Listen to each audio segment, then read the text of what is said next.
에스라, 느헤미야서입니다. 현대 성경에는 보통 이 둘이 나뉘어 있지만 그렇게 된 것은 먼 후대에 일어난 일입니다.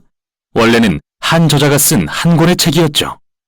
이야기는 바벨론이 예루살렘과 성전을 파괴하고 많은 백성을 포로로 끌고 간 지 약 50년 후 일부 유대인들이 예루살렘에 돌아와 성읍과 그들의 삶을 재건하던 때를 배경으로 합니다.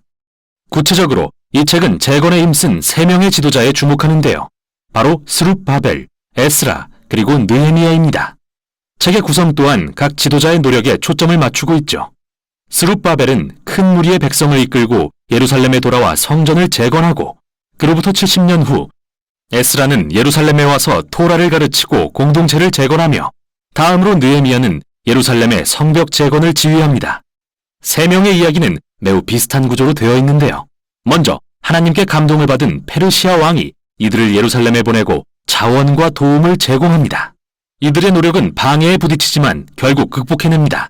그러나 세 이야기 모두 이상하게도 실망스러운 결말로 끝이 납니다. 그럼 처음부터 자세히 살펴보죠. 이야기는 페르시아 고레스 왕의 칙령으로 시작합니다. 하나님께 감동을 받은 그는 포로들이 예루살렘에 돌아가 성전을 재건하게 허락하는데요. 저자는 이것이 언젠가 포로들이 예루살렘으로 돌아간다는 선지자 예레미야의 예언이 성취된 거라고 말하죠. 이 성취는 포로 귀환 이후에도 다른 많은 선지자의 예언이 성취될 거라는 소망을 안겨줍니다. 다윗의 혈통에서 나실 미래의 메시아 왕에 대한 소망, 하나님이 그의 백성 가운데 거하실 성전 재건에 대한 소망, 하나님의 나라가 임해 열방이 복을 받을 소망, 바로 아브라함에게 약속하신 것처럼 말이죠. 그럼 이 모든 소망을 염두에 두고 스룹바벨의 이야기를 읽어봅시다. 그는 바벨론의 씨라는 뜻의 이름처럼 바벨론 포로기에 태어난 세대를 대표하는 인물로서 큰 무리의 이스라엘 백성을 이끌고 예루살렘으로 돌아옵니다. 그들은 정착 후 우선 제단을 만들어 제사를 드리고 이후 성전을 재건하는데요. 성전의 기초를 놓는 예식과 최종 봉헌식이 핵심적인 장면이죠. 과거의 성막과 성전 봉헌식을 떠올려보면 이번에도 역시 하나님의 임재가 불과 구름처럼 내려와 백성 가운데 거하셔야 했지만 그런 일은 일어나지 않습니다. 그래서 새 성전을 보며 기뻐하는 사람들도 있지만 솔로몬의 성전을 경험한 장로들은 크게 통곡합니다. 그들의 영광스러운 과거나 소망하던 미래와 너무 달랐기 때문이죠. 그리고 여기서 처음으로 방해 세력이 등장하는데 매우 이상합니다. 이스라엘의 후손 중 바벨론의 포로로 끌려가지 않은 자들은 예루살렘에서 계속 살고 있었는데 그들이 성전 재건을 돕겠다고 나아옵니다. 그런데 스룹바벨은 이를 거부하면서 너희는 이 성전과 아무 상관이 없다고 말하죠. 당연히 갈등이 일어났고 스룹바벨이 이를 극복하긴 하지만 정말 이상합니다. 선지자들은 분명 하나님의 나라가 임할 때 이스라엘의 모든 지파가 하나 되어 열방과 함께 하나님을 예배할 거라는 환상을 보았기 때문이죠. 정말 실망스러운 모습이 아닐 수 없습니다. 다음은 70년 후 에스라의 이야기입니다. 그는 바벨론 포로 시절 이스라엘의 지도자로서 토라에 능통한 학자였는데요. 페르시아 아닥사스다 왕에게 임명되어 한 무리의 백성을 이끌고 예루살렘으로 돌아오죠. 에스라는 이스라엘의 영적 재각성과 사회적 재건을 간절히 소망했지만 우리는 또다시 실망스러운 모습을 보게 됩니다. 그는 귀환한 사람 중 다수가 기존에 예루살렘 주변에 살던 포로 출신이 아닌 여성들과 결혼한 사실을 알게 되었는데 그 중에는 유대인뿐 아니라 이방 여인들도 있었죠.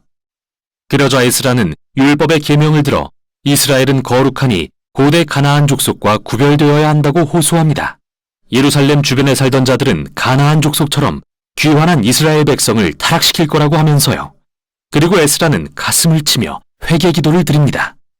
그런데 그 후 그는 지도자들을 결집하고 법령을 시행해 이 모든 결혼을 무효화하고 이방 여인들과 아이들을 쫓아내도록 하죠. 하지만 이 법령은 이혼한 남성이 일부만 기록된 걸로 보아 부분적으로만 실행된 것을 알 수 있습니다. 이 이야기는 여러 면에서 매우 이상한데요. 먼저 하나님은 에스라에게 이런 일을 명령하신 적이 없습니다. 에스라가 이 법령을 만들도록 한 건 예루살렘 지도자들이었죠. 둘째, 당대의 선지자 말라기는 포로됐던 자들이 거룩히 구별되어야 한다고 했지만 하나님은 이혼을 미워하신다고도 했는데요. 이같이 법령에 의한 상반된 결과는 이 책에서 반복되는 실망스러운 결말과 일치합니다. 이제 느헤미야의 이야기입니다. 그는 페르시아 정부에서 일하는 유대인 관료였는데 예루살렘 성벽이 허물어졌다는 소식을 듣고 기도합니다. 결국 아닥사스다 왕에게 성벽을 재건하러 가라는 허락을 받고 심지어 무장한 호위병과 필요한 지원도 받아내죠.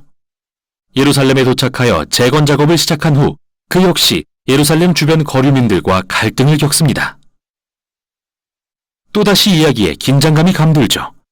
당대의 선지자였던 스가랴는 하나님 나라의 새 예루살렘에는 성벽이 없고 하나님의 임재가 가득하여 모든 민족이 와서 언약 백성이 될 것이라고 했는데 느헤미야는 정반대의 목적을 수행하고 있는 것 같습니다. 그는 주변 거류민들에게 너희는 예루살렘과 아무 상관이 없다고 말합니다. 이는 당연히 적대감을 불러일으켰죠. 느헤미야는 자신이 받은 소명을 참되고 용기 있게 수행했지만 늘 무장 상태를 유지해야 했습니다. 과연 이런 갈등이 다르게 해결될 수는 없었을까요? 이런 질문을 안고 책은 두 방향의 결론에 이릅니다. 먼저는 긍정적, 다음은 부정적입니다. 에스라와 느헤미야는 이스라엘의 영적 재각성을 위해 온 힘을 모았는데요. 귀환한 포로들을 축제에 한데 모아 7일 동안 온 백성에게 율법을 읽고 가르칩니다. 그리고 초막절을 지켜 출애굽과 광야의 여정에서 경험한 하나님의 신실하심을 기억합니다. 또한 자신들의 죄를 고백하고 언약을 갱신하고 율법의 계명을 모두 따르겠다고 맹세합니다. 그리고 성전과 예루살렘 성벽의 재건을 크게 기뻐하죠. 이게 전환점이 될 수도 있겠다 생각하시겠지만 아닙니다. 이 책은 정말 우울하게 끝납니다. 느헤미야는 성읍을 돌아보다가 백성들이 그들의 맹세를 잘 지키지 않는 걸 발견합니다.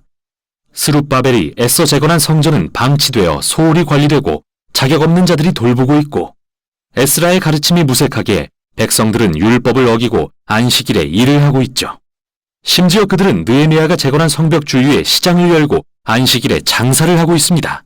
결국 느헤미야는 화가 폭발합니다. 사람들을 때리고 머리털을 뽑으며 야단을 칩니다. 율법의 명령에 순종하시오. 그리고 마지막으로 하나님께 적어도 제가 노력했다는 것은 기억해 주시라고 기도합니다. 이렇게 끝나다니 너무 이상하죠. 물론 예상하긴 했지만요. 사실 이렇듯 실망스러운 결말은 의도적으로 배치된 것입니다. 그렇다면 이 책은 도대체 성경의 전체 줄거리와 어떤 관련이 있다는 걸까요? 기억하시죠? 우리는 이 책을 시작하면서 메시아, 성전, 하나님의 나라에 대한 예언적 소망을 품었습니다. 그러나 아무것도 이루어지지 않았습니다. 이스라엘이 포로에서 돌아왔다고는 해도 그들의 영적 상태는 이전과 다를 게 전혀 없었죠. 에스라와 느헤미야는 최선을 다했지만 정치-사회적 개혁은 핵심적인 인간 마음의 문제를 다루지는 못한 겁니다.